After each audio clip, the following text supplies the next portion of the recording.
So what's going on guys, Kids here and welcome back to a brand new video. For today I will show you the best beer pass build in Albion online. So I will show you what abilities and armor you want to get.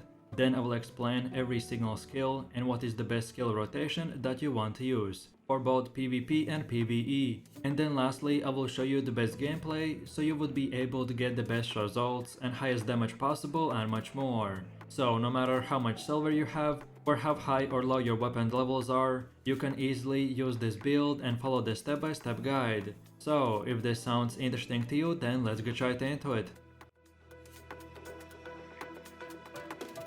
So then moving over to the build, and for the weapon we are using the beer paws.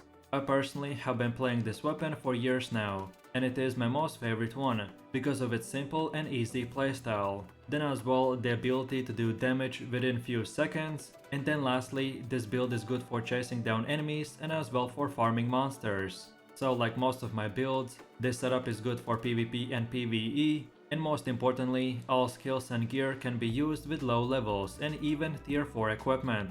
So then moving over to the build, and for the weapon we want to get the beer paws. So for your Q you pick the third option, then for your W you pick the second option, and then lastly for your passive you go with the deep cuts, which is the first option. Then for the helmet you want to use the fiend cowl and pick the third ability and first passive. Then for chest armor go with the assassin's jacket and pick the third ability and third passive. Then for boots go with the royal sandals and choose the third ability and second passive. Then for your cape you pick the undead cape, and then lastly for your consumables you go with the poison potions and dead water eels too. But then for alternatives, specifically for PvE, so if you don't care about killing players or escaping / chasing them down, then if you don't like the royal sandals, then you can just go with the scholar sandals, and this will give you the same speed boost, just without the increased damage. Then on the fiend cowl, if you're grinding experience, then you want to change to the first ability. So then when you are low on energy, you can regain it very quickly. And then lastly, for pure the highest damage possible, you can go with the pure damage cape, like a Tether cape, but even in PvE I don't like to die or even go down. So having the undead cape and assassin's jacket invisibilities are great for me to skip levels in dungeons, or just to escape if you ever get low health. Okay, so now let's go over to the gameplay, where I will show you the best way to play this build. So for the first Q spell we have the Rending Rage, which has 3 attacks in one simple skill. So we can activate the skill once and it will do damage in AoE range. But then if we in the next few seconds we press it again, then we can now do the same attack twice now. And then again if we press the skill one more time, in the next 2 more seconds, then we will do damage plus leap to the enemies. So if in the third attack we hit the enemy, then we will root them for 2.4 seconds. But most importantly, we can do this combo without hitting anyone. So in open world, if you need to escape or catch enemies, then you can just simply press Q 3 times, and then the third time you will leap. So you can basically keep leaping around and creating distance, or just use it for AoE damage. Then for our W we have the Adrenaline Boost, which will give us a boost by increasing our damage by 25% and increasing our attack and movement speed by 40%. Then our E skill is the Razor Cut, which will do another leap and do massive AoE damage. Plus, if you hit enemies, all of them will bleed and take damage for the next 6 seconds. Then our R skill is a simple invisibility spell, which will make us invisible, and we can usually use it to escape enemies or skip enemy mobs in dungeons. Then for our D skill we have the Purge. This skill is mainly meant for PvP, and it will remove any type of buff on the enemy. It's very powerful for open world and 1v1s, but it's almost completely useless against mobs. So if you purely want to farm mobs, then here we usually pick the energy regain skill. And this is a simple channel spell, which each second you channel it, you will receive energy back, which is very important if you don't want to take small breaks, but keep farming from one enemy group to the next one.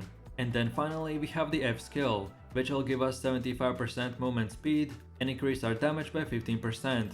The caveat is that we will take 13% extra damage when these boots are activated, so we usually only want to use them before using our main damage dealers or to escape enemies. And then of course we can't forget about the undead cape and consumables.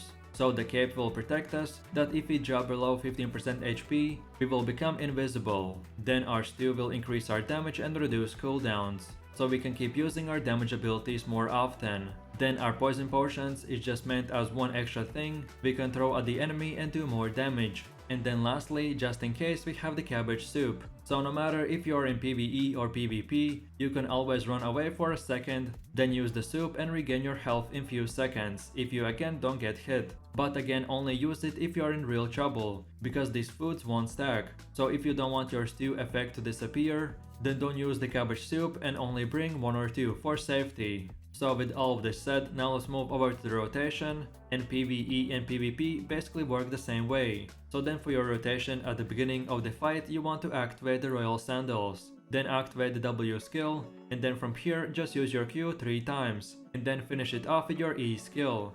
And then from here keep on using auto attacks and the Q skill every 2 seconds, because they have very short cooldown. And then you can use your D skill if you see that the enemy has buffed up and is about to use skills. And then you can as well use the invisibility again to outplay the enemy, run away from him, or just to give yourself a break to reposition or regain the other skills back. R and D skills plus the poison potions are situational, so use them whenever you feel like you can get most out of them. So now let's see what we did in this rotation. By first of all activating the F and W skills, we will get plus 40% speed and plus 25 and plus 15% damage increase for the next 7 seconds. So then in those 7 seconds, we can use our main damage dealers, so the Q, W and E skills, and we will do massive amounts of damage. Then from here we just keep on using the Q skill, and if needed the poison potions, and from here, depending on if you are winning or losing against mobs or enemies, then like I said, we use the R and D skill accordingly, and that's about it. So then in my final conclusions, this build is very cheap and low level friendly, because most skills you don't need high levels to unlock, and all of the gear pieces are not artifacts, so you can keep using the setup and outplay the enemy mobs or other players. Our main weapon, the Beer Paws, is as OP as it gets in the game, because we have incredible movement speed and a lot of damage potential just from Q and E hits. And if you want even higher damage than that, then you can go with a Thetford cape, but I like personally not to die rather than to get 3% more damage, so the cape choice is up to you, but it won't break or make this build. So I strongly recommend you to change some of the skills depending on what specific content you are doing. And like per usual, I hope you have fun.